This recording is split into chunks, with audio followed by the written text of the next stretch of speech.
Hello, everybody, and thank you for joining me today. It's Allan Laboucan with the Rocks and Stocks News show. And today I've got an In the News show for you. And I'm going to get right into it because I got a lot to share today. I'm going to start with some important trends that I'm seeing.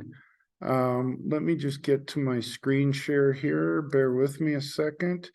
And one of the ones that a common theme that I've been talking about lately is that I think the Federal Reserve is breaking things and over tightening.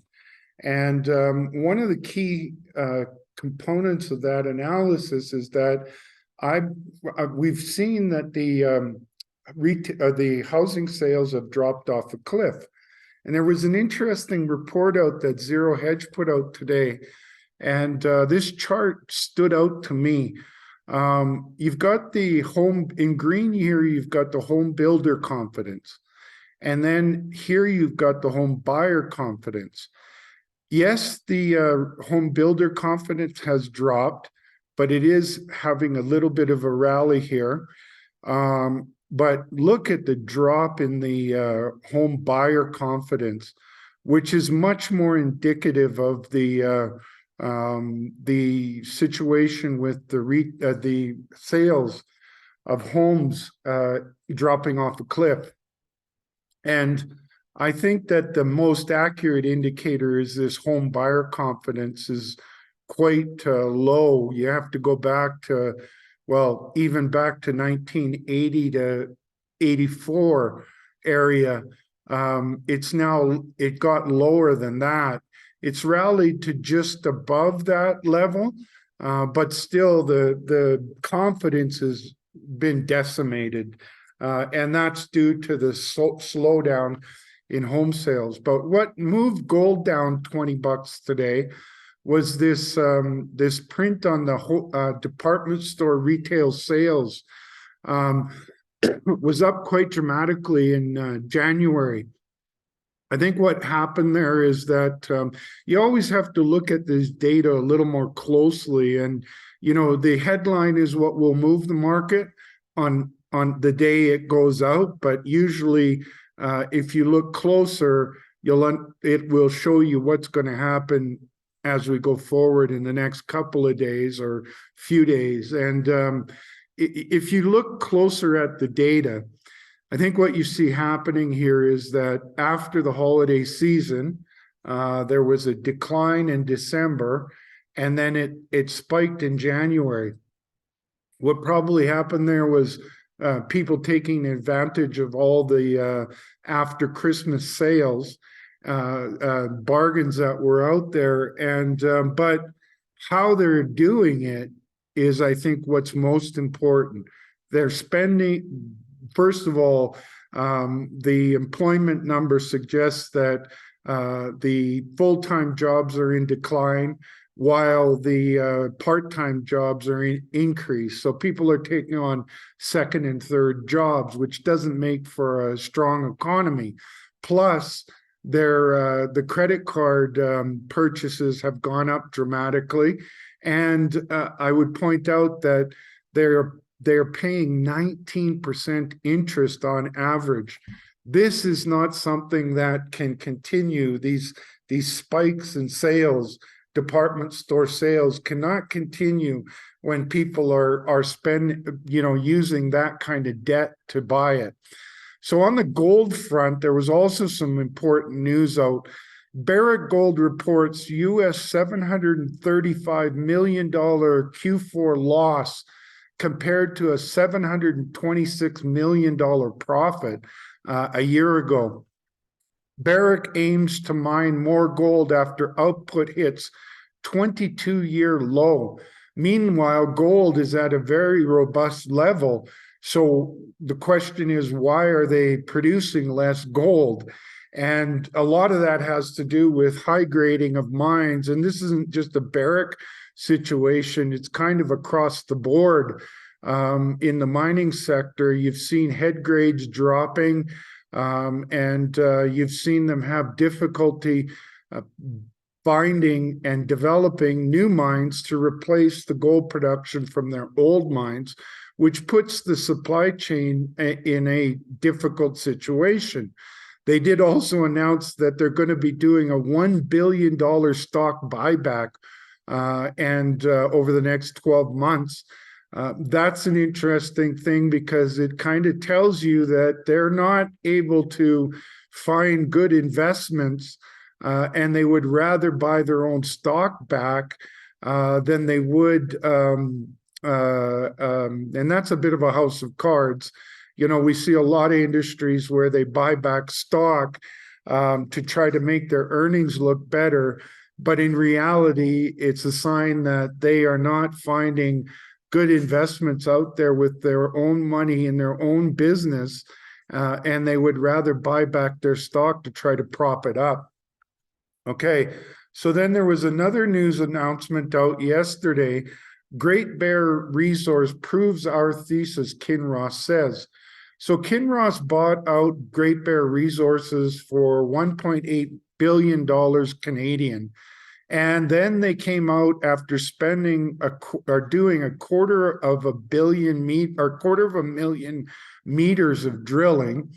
They came out with a 5 million ounce resource, which means that they paid about $360 an ounce in Canadian dollars for that resource, which, you know, when the hype was up about Great Bear Resources, they were talking about a 10 to 20 million ounce gold deposit at very high grade.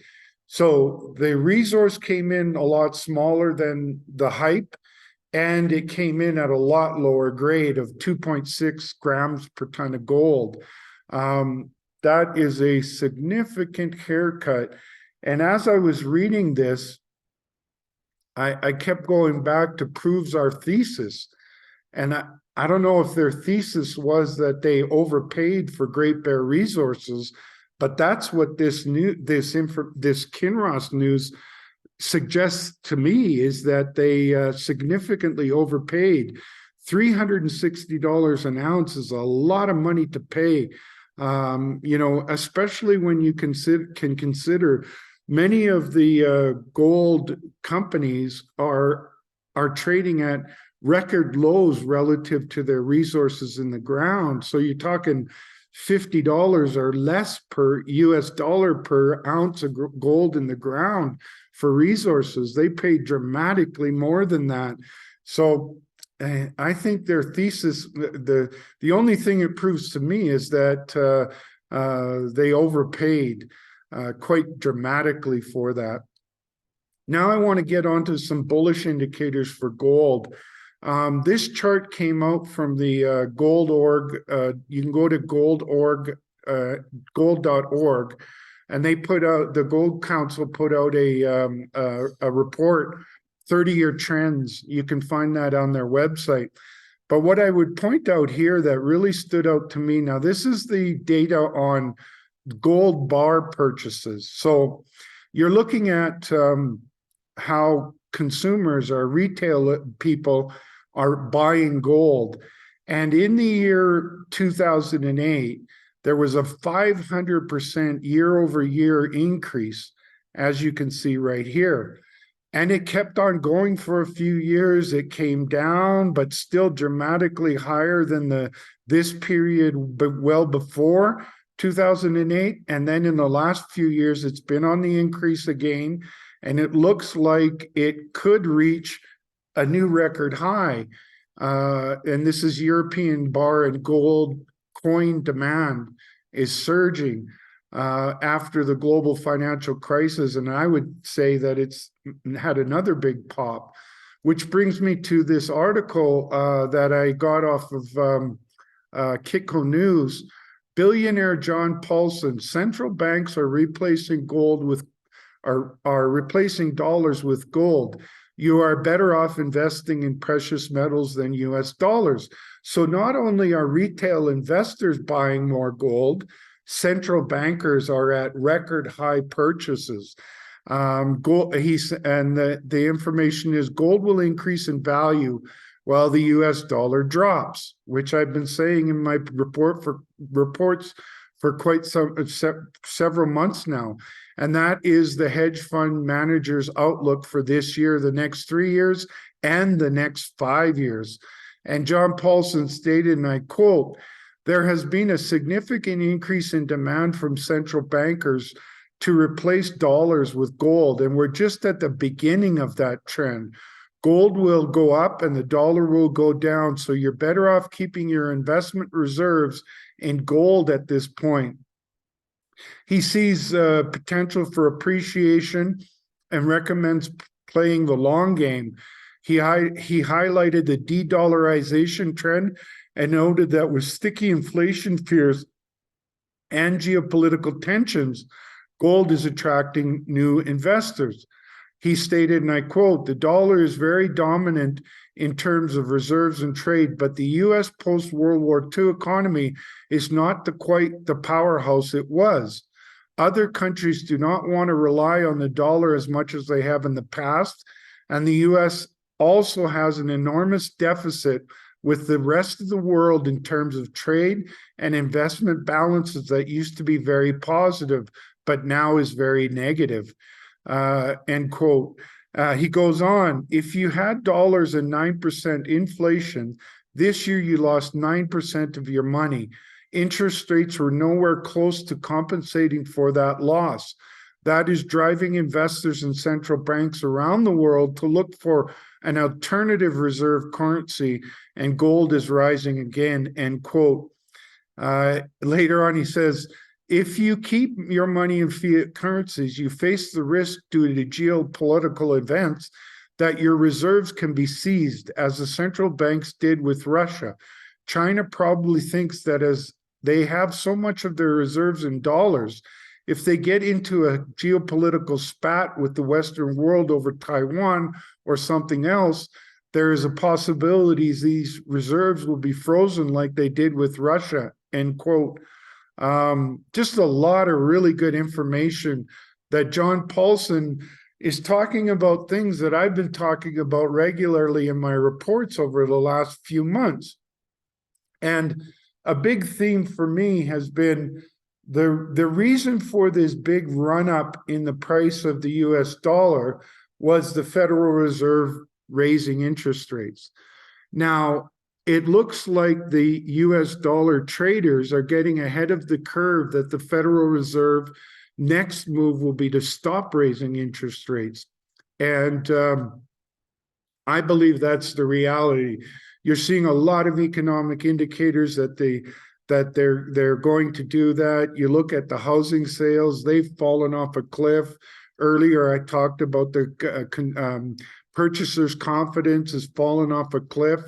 And the Federal Reserve is over-tightening and starting to break things. You can also see that is the concern out there. You can see in the debt market, because the inversion of the yield curves is suggesting that there's a significant economic recession coming. And you look at the interest that consumers are paying on credit cards, 19% now. They can't keep purchasing like they have been, especially when they're taking on second and third part-time jobs to keep up their income and fight inflation that's out there. You've got the U.S. housing sales dropping dramatically. Plenty of indicators that the Federal Reserve is breaking things. And that's why you've seen this US dollar drop off a cliff as well. Look at the rate of that 50-day moving average dropping. It went through a death cross in January, had a very poor January effect.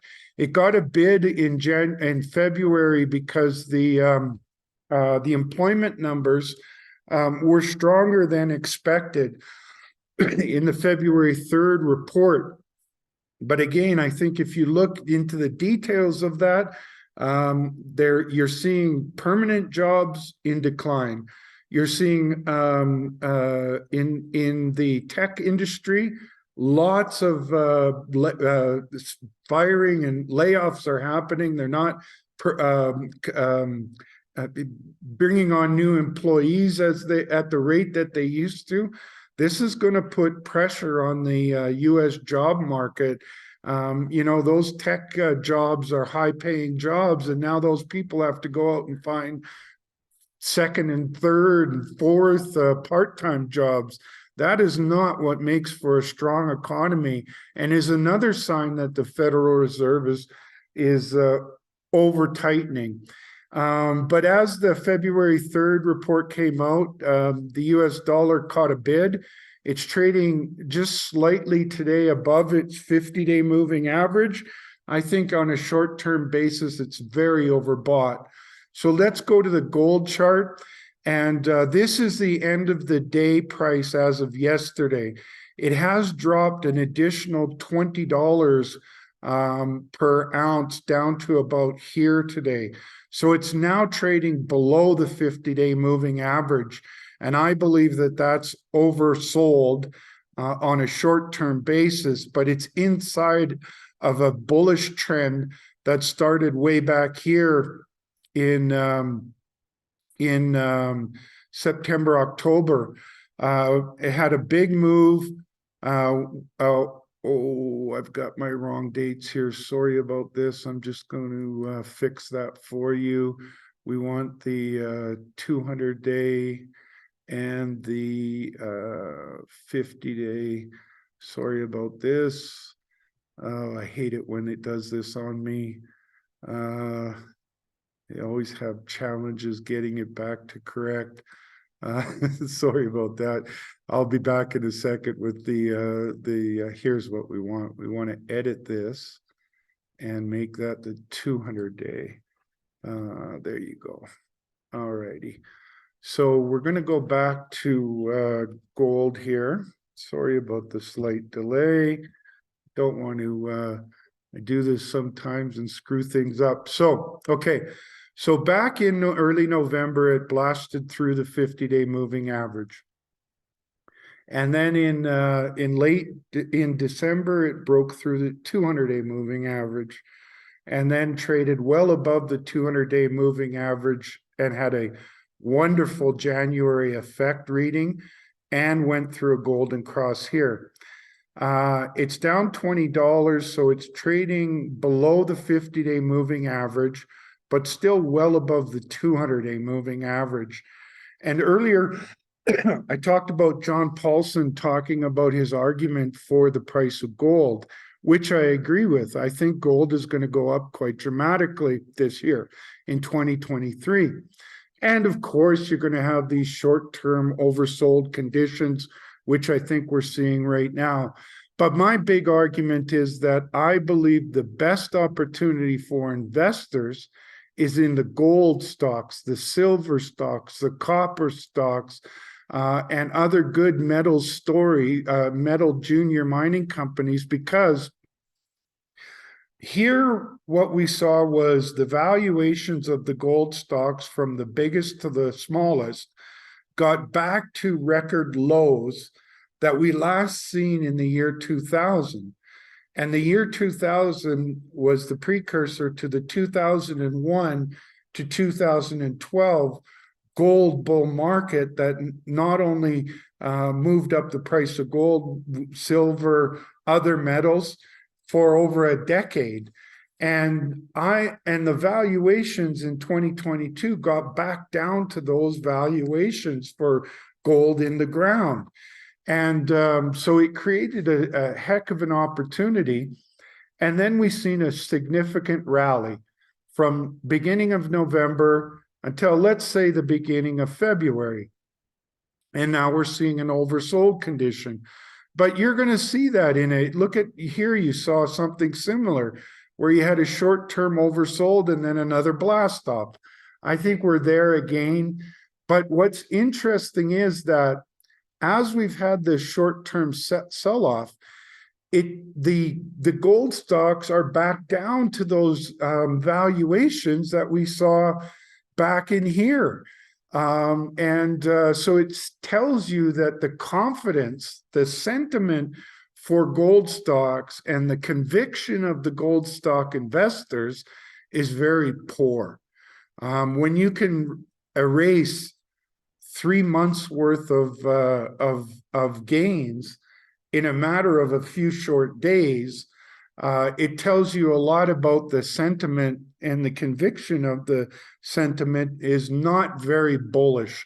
And that's another sign that we are in the early days, the very earliest days of a bull market for gold, and a significant outperformance of the gold and other metals stocks. All right, so now I'm going to get into some stocks that were in the news.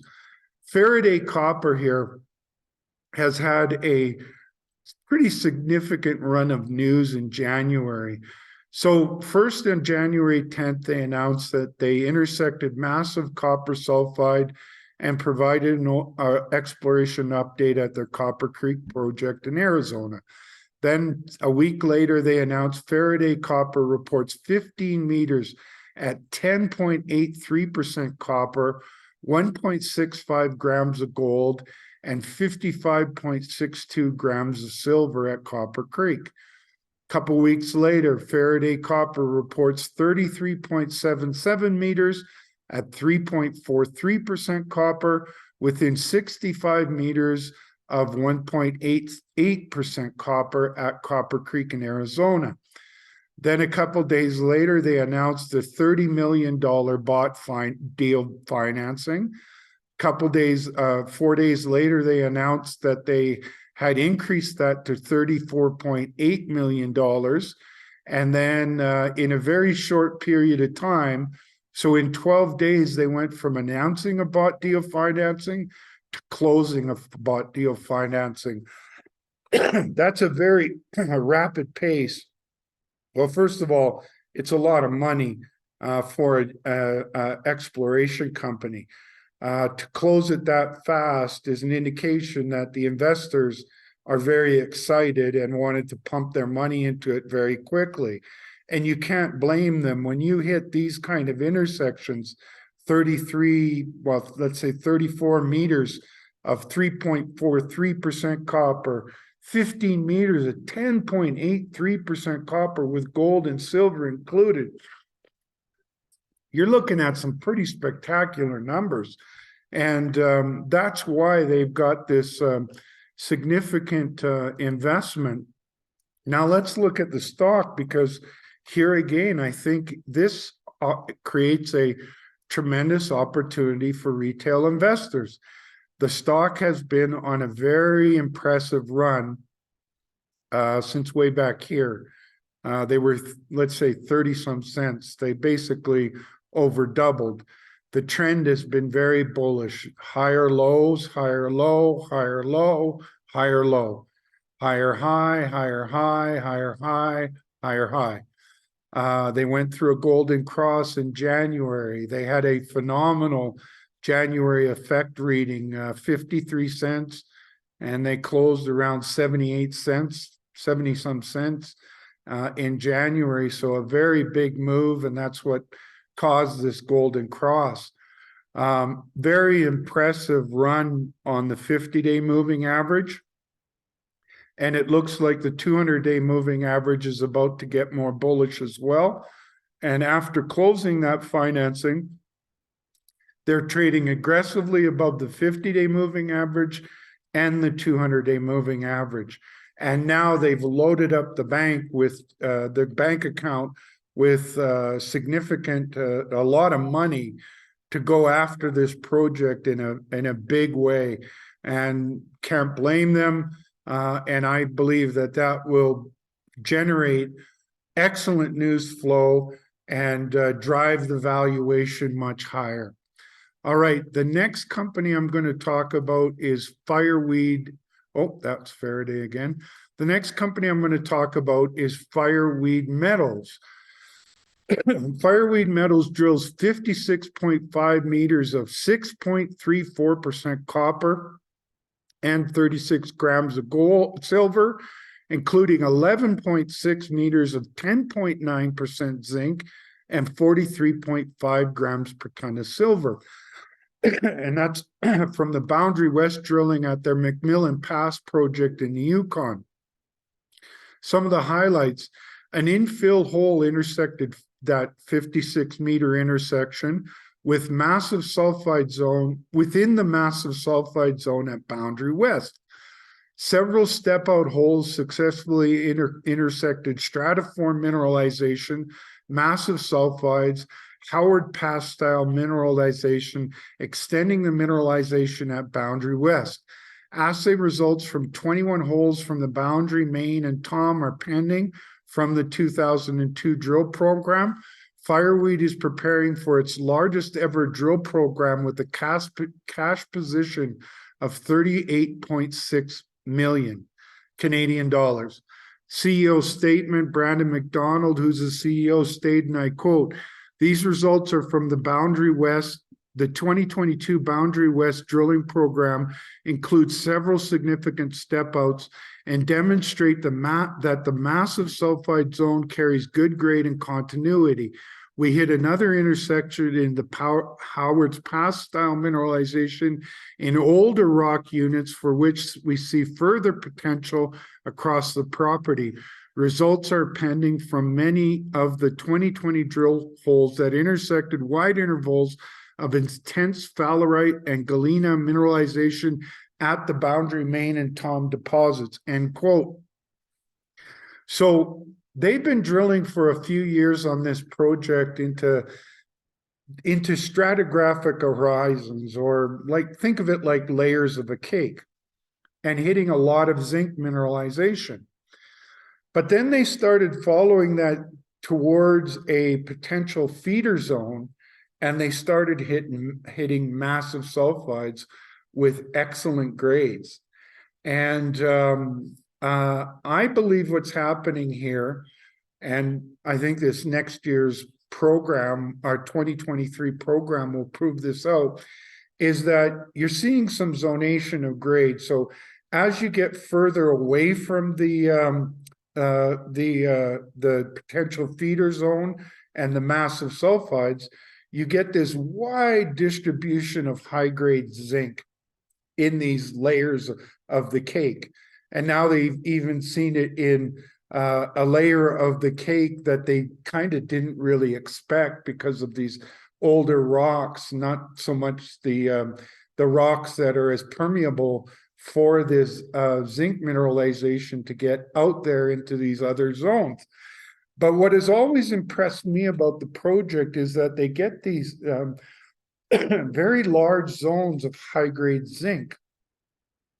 And if my argument is correct, that's the extension of the mineralization caused by massive sulfides, then that gives you a very strong indicator that you're looking for a very big and powerful massive sulfide mineralizing system.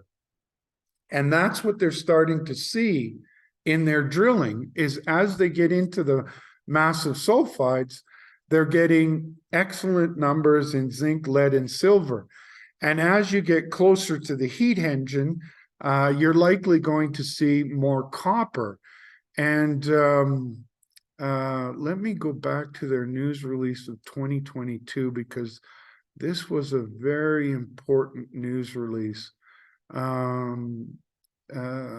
Here it is. This is the one I'm looking for.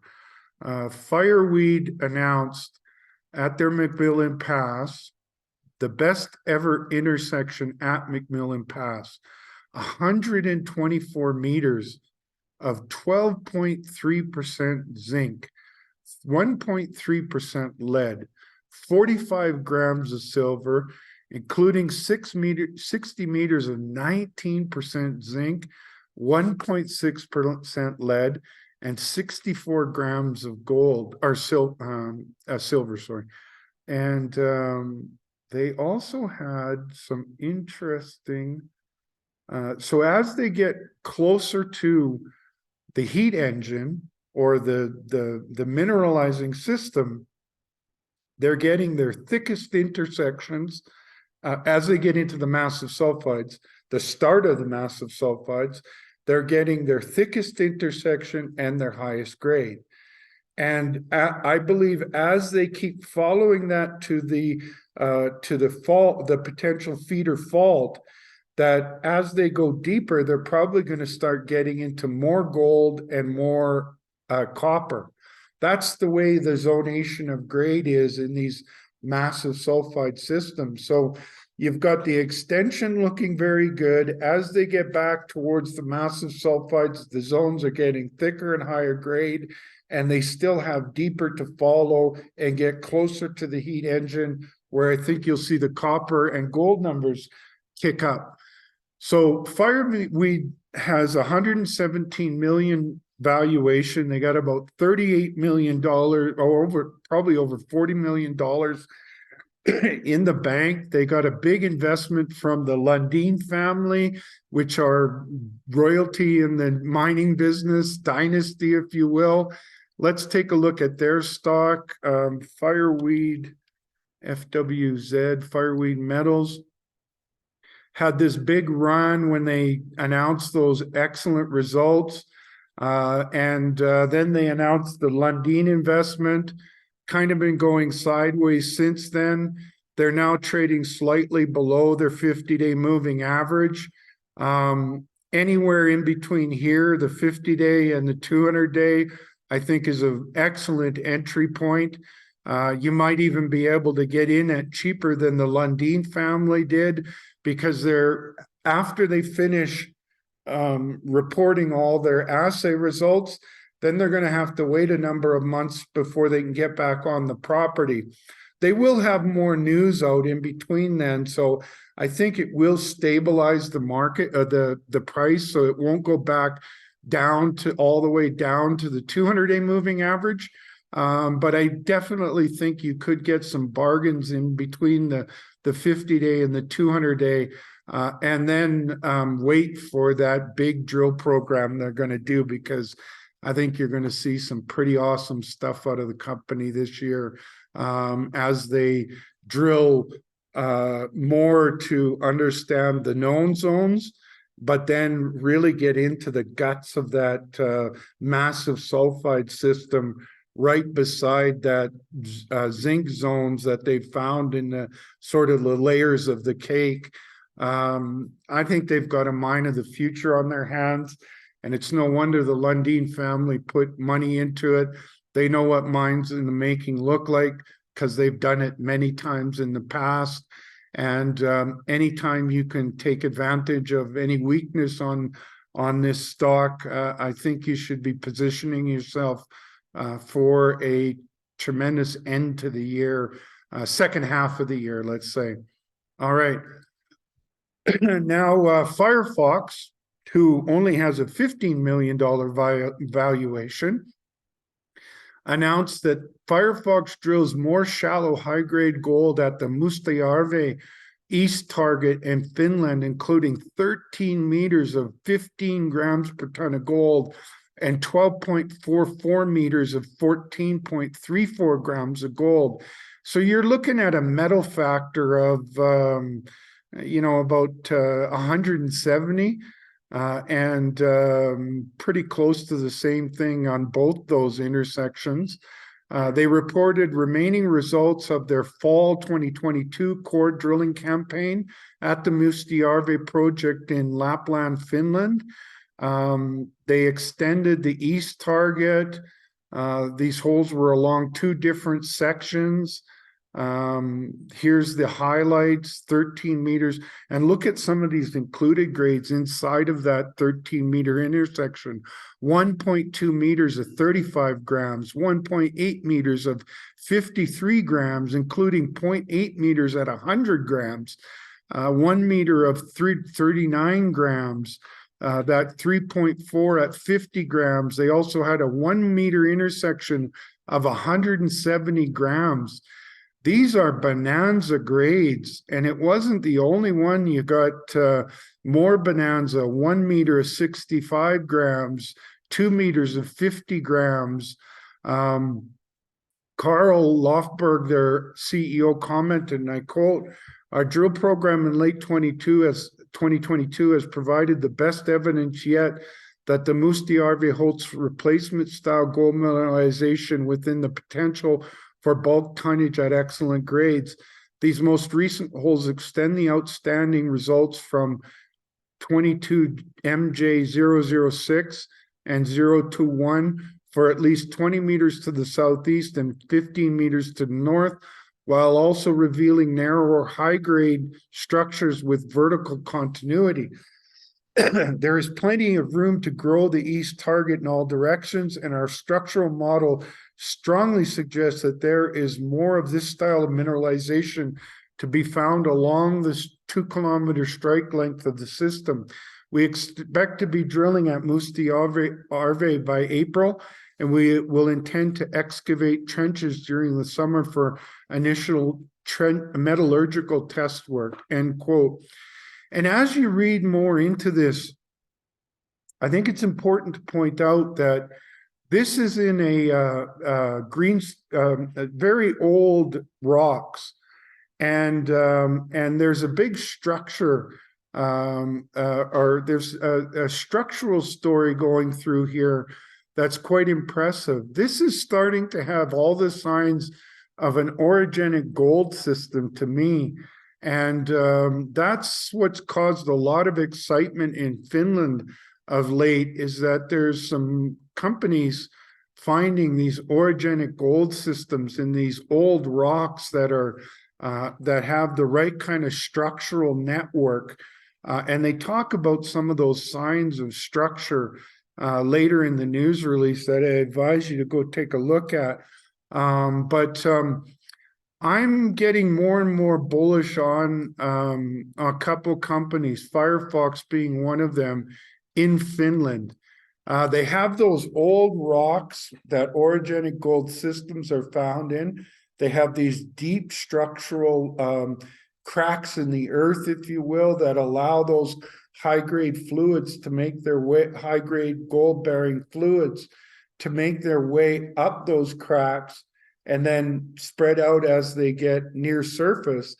And these guys are getting bonanza grades right at or not very deep in, like this one here, 50 grams over 3.5 meters at 9.1 meters of depth, 30 meters of depth, 34 meters of depth where they had that bonanza hit of 1.8 meters of 53 grams, from 40 meters of depth, 1 meter of 39 grams. And they believe these zones continue deeper. And these are all the hallmarks of an orogenic gold system discovery. And that's why I like this story so much. Now, let's go to their stock chart, and FFOX is their stock symbol. And as you can see here, they had a pretty good run in January, a very good January effect. And then they came off of that and are now trading right at their 50-day moving average. But as you can see here, it looks like they're only a couple weeks away from going through a golden cross. And I believe they have the news flow that is upcoming, not just from them, but there's a lot of other companies in close proximity to them that are getting phenomenal results in Finland as well, that helps move this valuation. Another thing that I think will move the valuation in the short term is a stronger move in the price of gold. And I think that those are some of the catalysts that could see a golden cross on this stock within the next 2 or 3 weeks. So I'm seeing a lot of really good things out of Firefox. And I think you should check that story out, because Finland is a very exciting place. There's been some companies having exceptional results out of there. And normally that would cause a patchwork of staking rush.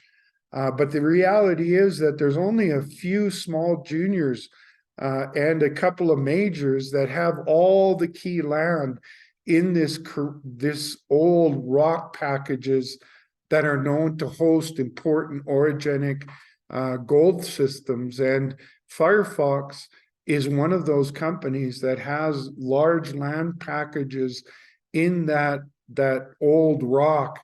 So I think it creates a pretty exciting opportunity. Anytime good news will come out of Finland, anytime good news comes out of them, anytime good news happens in the gold market, I think will help this valuation, because I see it as a very modest valuation. So there you go, folks. That's my In the News show today. I believe gold is US dollar is overbought on a short-term basis inside of a bear market for the US dollar, which is very bullish for gold. We've seen a bull market for gold develop since about November. It's short-term oversold as the US dollar is getting overbought. But I think those two short-term trends will reverse, and the US dollar will continue to be on its downward spiral that has started a few months ago. And gold will head much higher. That will bring the price of silver, copper, and especially the oversold gold stocks and other metal stocks. So on that note, as always, my shows are for information purposes only. Important for you to speak with your financial advisors before making any investment decisions, and do your homework. Check out these companies' websites. It's important for you to understand why you're investing in companies, make logical investment decisions with reasonable timeframes, and that's a recipe for success in the junior gold and metals markets, and really for any sector. Have a great day, and we'll talk to you soon.